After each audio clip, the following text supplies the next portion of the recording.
Many Catholics have heard the phrase that the Eucharist is the source and summit of our Catholic faith. Why do we say this? Last week, we looked at how St. John Paul II says that when we celebrate the Eucharist, we are in the very presence of Christ's passion, death, and resurrection. This week, we will continue with his encyclical, Ecclesia de Eucharistia, to see how John Paul II connects the Eucharistic celebration with the life of the Church. For those who are reading along, this pulls from sections 21 through 25 of the encyclical. John Paul II writes, "Incorporation into Christ, which is brought about by baptism, is constantly renewed and consolidated by sharing in the Eucharistic sacrifice, especially by that full sharing which takes place in sacramental communion.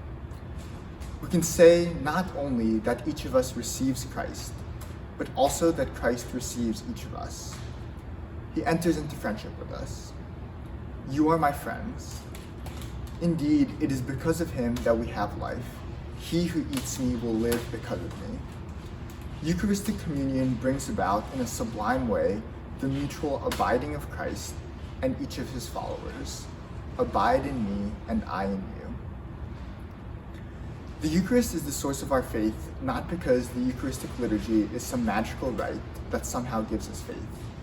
It is the source because it is in the Eucharist that we build, strengthen, and renew our relationship with Jesus Christ. This is not an abstract relationship, but one between two friends who enjoy each other's presence.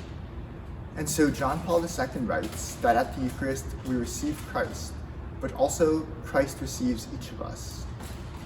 The next sentence is so simple but so beautiful. He enters into friendship with us. John Paul II then refers to the promise that Jesus made in the part of John's Gospel known as the Last Supper Discourses, where Jesus says, "Abide in me and I in you."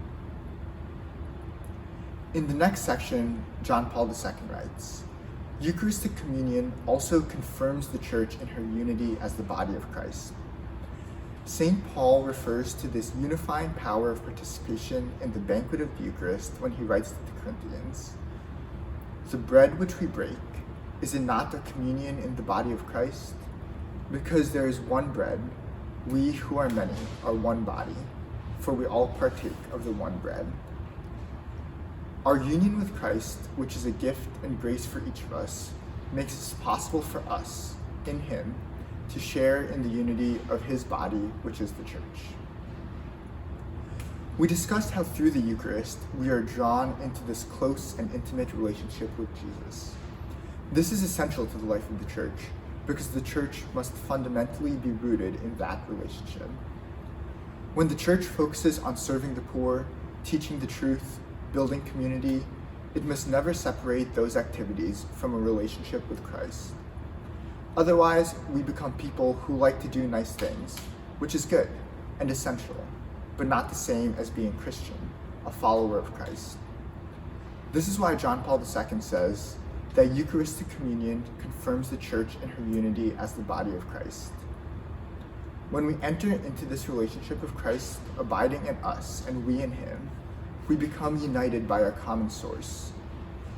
And so, John Paul II says, our union with Christ, which is a gift and grace for each of us, makes it possible for us, in him, to share in the unity of his body, which is the Church. It's important to recognize that the Eucharist is not primarily a gift for God, but a gift that God gives to us. God can work in our lives in any way that he wants. He does not need the Eucharist. However, as human beings, we live our lives and relationships in concrete actions. The Eucharist is God's gift to us so that we may have a concrete way to build this relationship and to grow in unity with our fellow Christians. As Church, we draw our life from the Eucharist because it is there that we experience Jesus living this relationship. It is there that we accept his offer of friendship, which transforms our lives.